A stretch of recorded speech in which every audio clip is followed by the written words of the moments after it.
Hello दोस्तों, अभी classes में आपका स्वागत है और मैं अजीत कुमार आज आप लोगों को बताने वाला हूं भारत आकार और स्थिति का कुछ ऑब्जेक्टिव प्रश्नोत्तर। यानी भारत आकार और स्थिति का यह वीडियो पार्ट 2 रहेगा।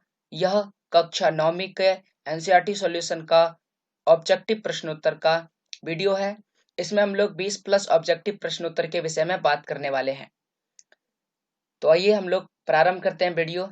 सबसे पहले मैं आप लोगों से रिक्वेस्ट करना चाहता हूँ कि जिसने भी भारत आकार और स्थिति का पार्ट 1 वीडियो नहीं देखे हैं, प्लीज उसे जाकर के देख लें। डिस्क्रिप्शन में आपको लिंक मिल जाएगा। इसमें हम लोग भारत के आकार, स्थिति कहाँ स्थित है, भारत के पड़ोसी देश और भारत का विश्व के साथ तुलना किए थे। आप उसे जरूर देखें।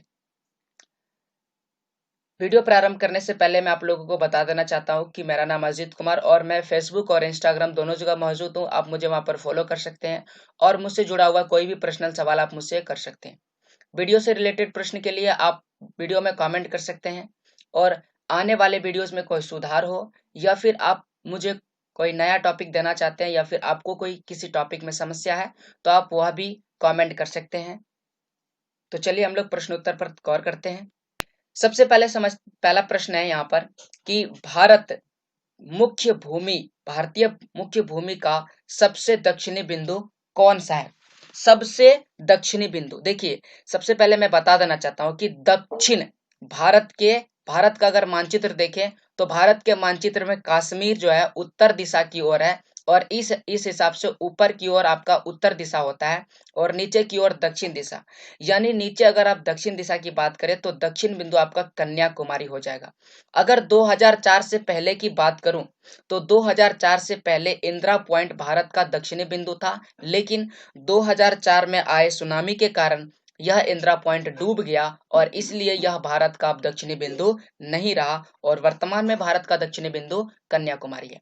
मैं आपको बता देना चाहता हूं कि अगर किसी ऑप्शन में कन्याकुमारी नहीं रहे, केवल इंदिरा पॉइंट रहे तो आप इसे टिक कर सकते हैं, इसमें कोई समस्या नहीं है। अगला प्रश्न बनता है कि चीन विश्व का डैश सबसे बड़ा देश है। यानी कि इसमें हम लोग बात कर रहे हैं क्षेत्रफल की दृष्टि से, तो क्षेत्रफल की दृष्टि से चीन जो है विश्व का कौन सा देश है, किस नंबर पर आता है क्षेत्रफल की दृष्टि में। तो चीन जो है वह चौथे नंबर पर आता है क्षेत्रफल की दृष्टि से। क्षेत्रफल की दृष्टि से अगर देखा जाए तो सबसे पहला देश है रूस, उसके बाद आता है कनाडा, उसके बाद आता है संयुक्त राज्य अमेरिका तीसरे नंबर पर और चौथे नंबर पर आपका चीन आता है। यानी कि क्षेत्रफल की दृष्टि से चीन जो है चौथा विश्व का सबसे बड़ा देश है। और अगर भारत की पूछे तो भारत विश्व का 7वां सबसे बड़ा देश है, 7वां यहाँ पर है। तो इस ऑप्शन में टिक नहीं लगाएंगे क्योंकि इसमें बी नंबर आपका सही है। अगला प्रश्न है कि सूर्य की किरण कर्क रेखा पर लंबवत रूप से गिरती है। देखिए, लंबवत रूप से गिरती इसका मतलब है कि बिल्कुल 90 डिग्री का कोण बनाकर सूरज की किरण जो है वह कर्क रेखा पर पड़ती है। आपको पता है कि कर्क रेखा भारत के बीचों बीच से गुजरती है, तो इस आधार पर इसमें जो है ना, ये अगर हम बात करें सूरज की किरणें सीधी पड़ने की तो यह आप अनुमान लगा सकते हैं कि गर्मियों के दिन में ही पड़ेगा और मुख्य रूप से जब सबसे ज्यादा गर्मी रहती है, क्योंकि उस समय सूरज जो होता है बिल्कुल ही हमारे सिर पर मंडराता रहता है।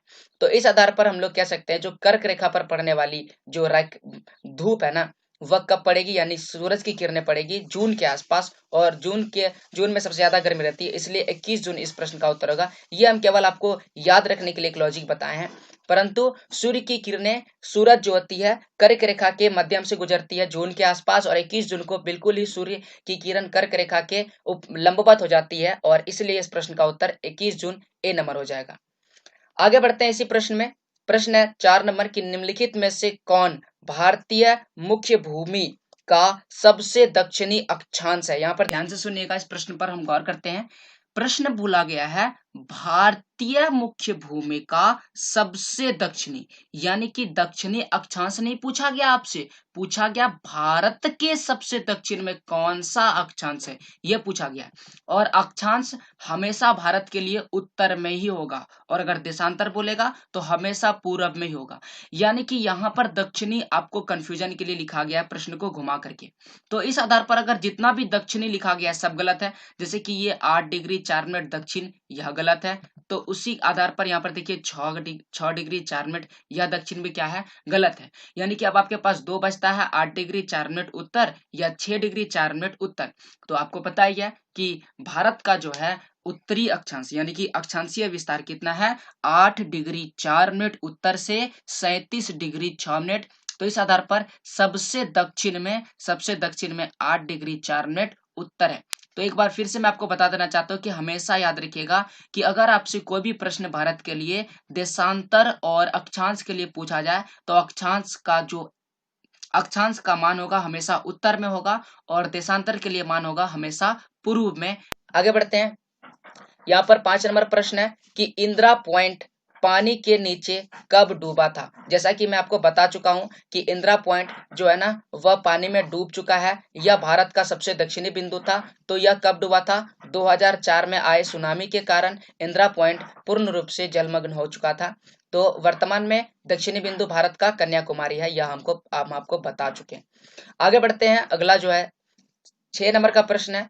प्रश्न बनता है कि गुजरात से अरुणाचल प्रदेश तक का समय अंतर कितना है। जैसा कि आप जानते ही हैं कि गुजरात जे भारत के पश्चिम में स्थित है और अरुणाचल प्रदेश भारत के पूर्व में स्थित है।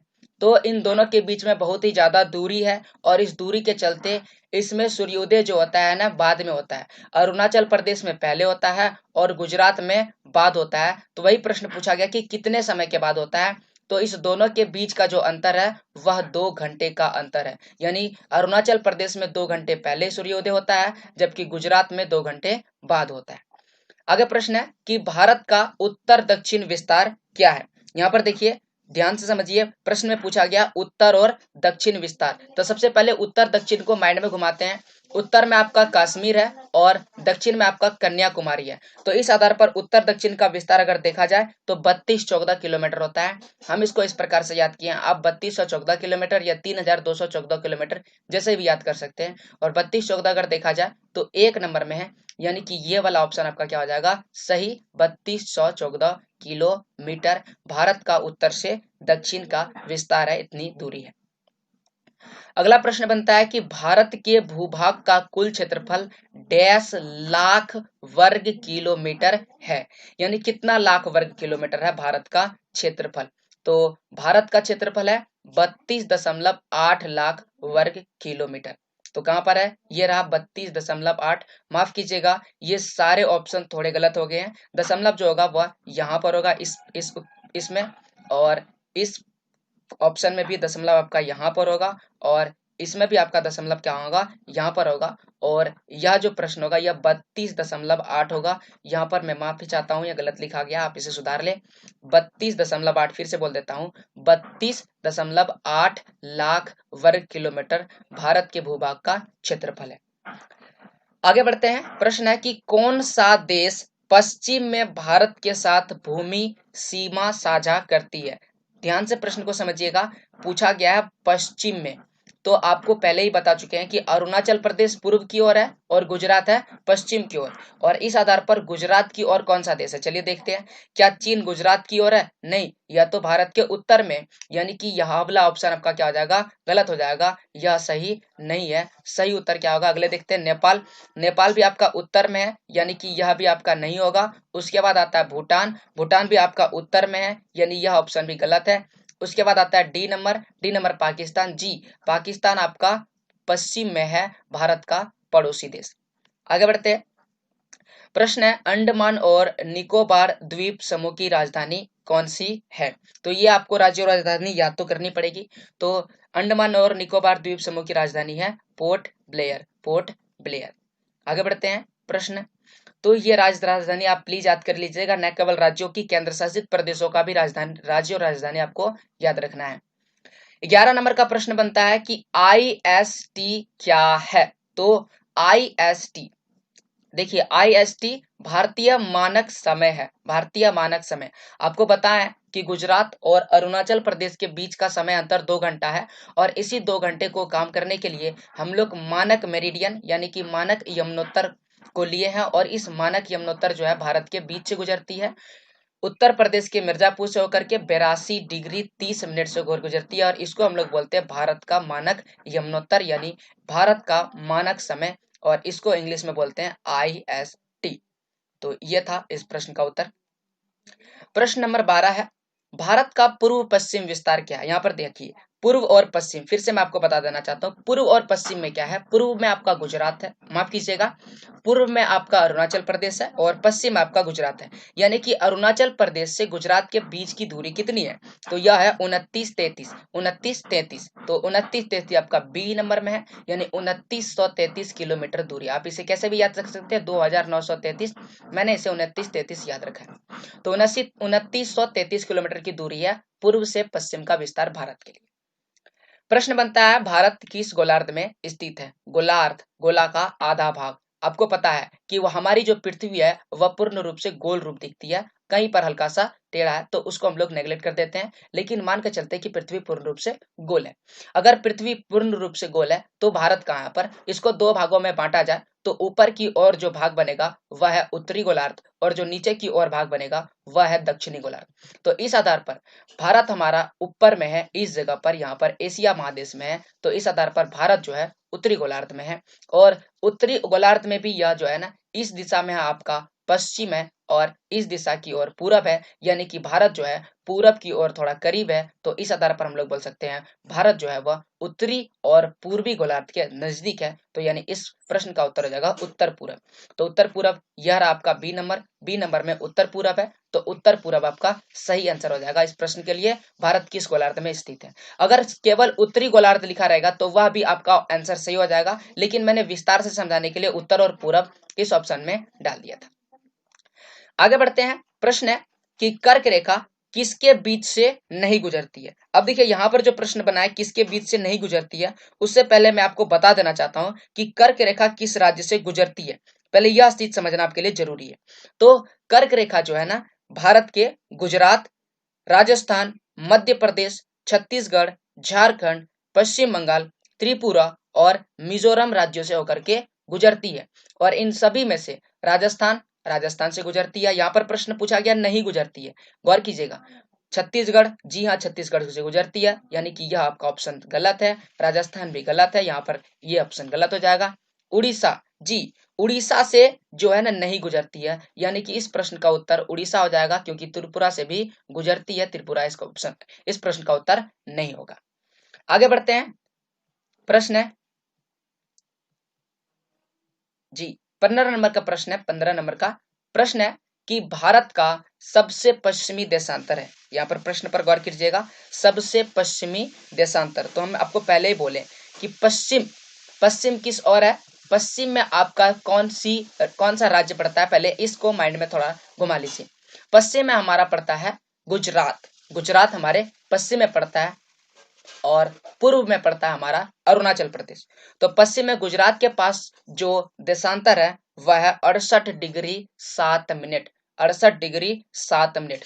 और देशांतर यह आपका पश्चिम में है, लेकिन देशांतर कौन सा होगा, पूर्व देशांतर होगा, क्योंकि पूर्वी देशांतर में यह पड़ता है। तो इस आधार पर 68 डिग्री 7 मिनट पूर्व जो है हमारा 15 नंबर प्रश्न का सही उत्तर है। प्रश्न नंबर 16। प्रश्न बोलता है कि पूर्वी तट पर सबसे लंबी तटीय रेखा वाला भारतीय राज्य कौन सा है। ध्यान दीजिए, अगर केवल आपसे पूछे कि सबसे लंबी तट रेखा वाला राज्य कौन सा है, तो इस प्रश्न का उत्तर गुजरात होगा। लेकिन यहाँ पर प्रश्न पूछा गया है पूर्वी तट पर, पूर्वी तट पर सबसे लंबी रेखा वाला राज्य। इन सभी राज्यों पर गौर करते। सबसे पहले तमिलनाडु, जी ये तटीय रेखा के करीब है। आंध्र प्रदेश, जी हाँ इसके पास भी तटीय रेखा है। उड़ीसा, उड़ीसा के पास भी तटीय रेखा है। परंतु इस ऑप्शन में झारखंड, झारखंड के पास तटीय रेखा नहीं है। तो ये आपका ऑप्शन हो जाएगा गलत। तो ये आपका ऑप्शन ही गलत हो गया, यानी कि अब आपके पास बचा तीन। तीन में देखा जाए तो आंध्र प्रदेश और तमिलनाडु की तुलना की जाए तो आंध्र प्रदेश और तमिलनाडु की तुलना में उड़ीसा के पास कम सीमा है, तो उड़ीसा आपका इसमें से नहीं होगा। अभी अगर बात करें वर्तमान समय में भारत के पास, आपको पता है कि जब भारत में तेलंगाना राज्य नहीं बना था, तेलंगाना राज्य नहीं बना था, तेलंगाना राज्य का निर्माण आंध्र प्रदेश को तोड़कर किया गया। यानी कि जब तेलंगाना राज्य का निर्माण नहीं किया गया था तो उस समय सबसे ज्यादा जो तटीय रेखा था पूर्वी राज्य में आंध्र प्रदेश के पास था, परंतु अगर तेलंगाना राज्य बन गया तो उसके बाद तमिलनाडु, यह जो पद है तमिलनाडु के पास हो गया। यानी कि तमिलनाडु के पास सबसे ज्यादा तटीय रेखा वाला राज्य है पूर्वी तट पर।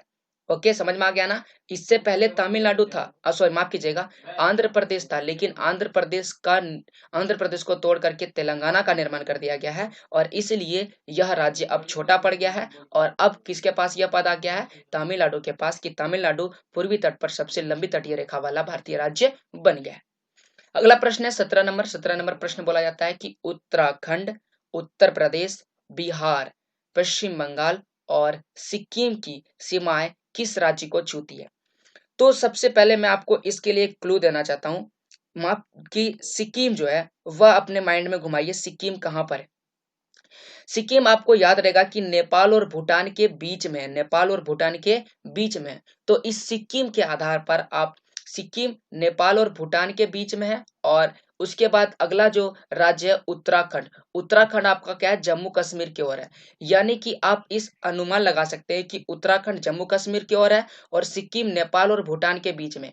तो इन दोनों राज्यों के बीच में कौन सा देश पड़ता है? इन दोनों के बीच में पड़ता है नेपाल। यानी कि ये राज्य अब आपको याद हो जाएगा, यानी कि उत्तराखंड, उत्तर प्रदेश, बिहार, पश्चिम बंगाल और सिक्किम, इन सभी राज्यों के बीच में कौन सा देश पड़ता है? नेपाल पड़ता है। आइए बढ़ते हैं प्रश्न की ओर आगे।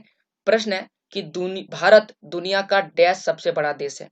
जैसा कि मैंने आपको पहले ही बता चुका हूं कि भारत जो है दुनिया का 7वां सबसे बड़ा देश है। भारत से भी विश्व में 6 सबसे बड़े देश हैं, 6 बड़े बड़े देश है जो भारत से बड़े हैं, यानी भारत 7वां सबसे बड़ा देश है।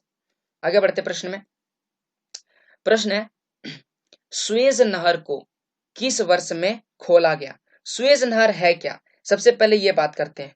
जैसा कि आप मानचित्र में देख सकते हैं, यह एक प्रकार का रास्ता है जिसे भारत के आसपास या फिर कह सकते हैं पूर्वी तट की ओर आने के लिए खोला गया था।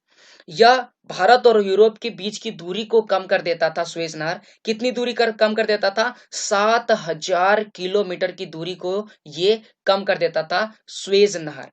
तो इस सुएज नहर को खोला कब गया था? इस सुएज नहर को खोला गया था 1869 यानी 1869 में इस सुएज नहर को खोला गया था। इस सुएज नहर को खोल करके भारत और यूरोप के बीच की दूरी को क्या कर दिया गया था? कम कर दिया गया था। जैसा कि आप मानचित्र में देख सकते हैं सुएज नहर क्या है। सुएज नहर से रिलेटेड कोई प्रश्न है तो आप मुझे कमेंट कर सकते हैं या फिर पर्सनल आप मुझे इंस्टा या फेसबुक पर पूछ सकते हैं। अंडमान निकोबार और लक्षद्वीप सहित भारतीय मुख्य भूमि की तट रेखा कुल कितनी लंबाई है? यानी कि भारत तट रेखा की लंबाई कितनी है अगर अंडमान और निकोबार द्वीप समूह दोनों की तटीय रेखा को एक साथ मिला दिया जाए? तो यह रेखा है 7516.6। 7516.6 कहां पर आपका? यह ऑप्शन नंबर बी है आपका। तो इस आधार पर 7516.6 किलोमीटर आपका क्या है? कुल तटीय रेखा का लंबाई है लक्षद्वीप और अंडमान निकोबार द्वीप समूह को मिलाने के बाद। प्रश्न है भारत में डैश राज्य और डैश केंद्र शासित प्रदेश है। भारत में कितने राज्य और कितने केंद्र शासित प्रदेश हैं? तो भारत में 29 राज्य और 7 केंद्र शासित प्रदेश है, जैसा कि आपको पता ही है। इससे पहले भारत में 28 राज्य और 7 केंद्र शासित प्रदेश थे, परंतु यह बढ़ गया है। तो 29 आपका कहां पर है? यह सी नंबर में है। भारत में 29 राज्य और 7 केंद्र शासित प्रदेश है। मैं आपसे निवेदन करना चाहता हूं कि प्लीज आप इन सभी के राज्य और राजधानी को जरूर याद कर ले अगर आपको नहीं याद है। इनसे बहुत सारे प्रश्न आपके एग्जाम में बनते हैं। प्रश्न नंबर 22 है भारत का मानक मेरिडियन यानी कि मानक यमुनोत्तर क्या है?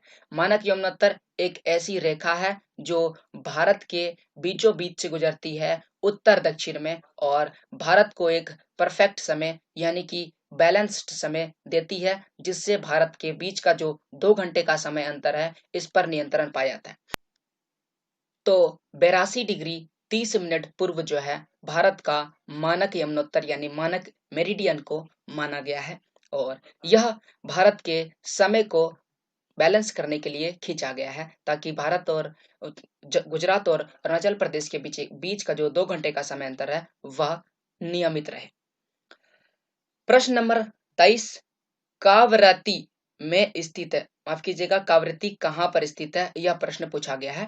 तो कावरती है क्या, सबसे पहले इस प्रश्न पर हम लोग बात करते हैं। कावरती एक द्वीपीय द्वीप है और यह द्वीप भारत में ही पड़ता है।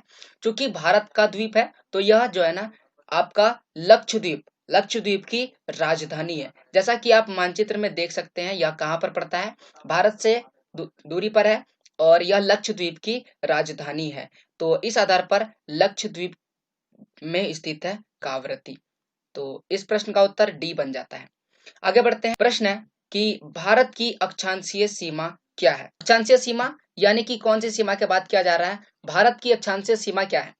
अक्षांशीय सीमा यानी कि वह सीमा माफ कीजिएगा, जम्मू कश्मीर और कन्याकुमारी के बीच की सीमा की बात की जा रही है। तो यह सीमा 8 डिग्री 4 मिनट से प्रारंभ होती है और समाप्त हो जाती है 37 डिग्री 6 मिनट में। तो 8 डिग्री 4 मिनट 37 डिग्री 6 मिनट, यह आपका कहाँ पर है, यह पहले नंबर उत्तर में ही है। यहाँ देख सकते हैं 8 डिग्री 4 मिनट, माफ कीजिएगा ये गलत लिखा गया है, 8 डिग्री 4 मिनट होगा ये, और ये 37 डिग्री 6 मिनट होगा। आप इसे सुधार सकते हैं। तो यह प्रश्न 24 का ए नंबर आपका उत्तर क्या हो जाएगा, सही हो जाएगा।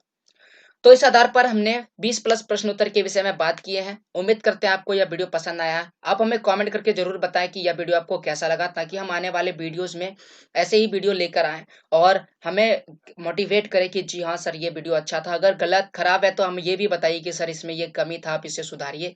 मैं कोशिश करूंगा कि आने वाले वीडियोज में उन सभी में सुधार किया जाए। वीडियो पसंद आया तो लाइक करें, कमेंट करें, और अगर आप चैनल पर नए आए हैं तो सब्सक्राइब कर लें।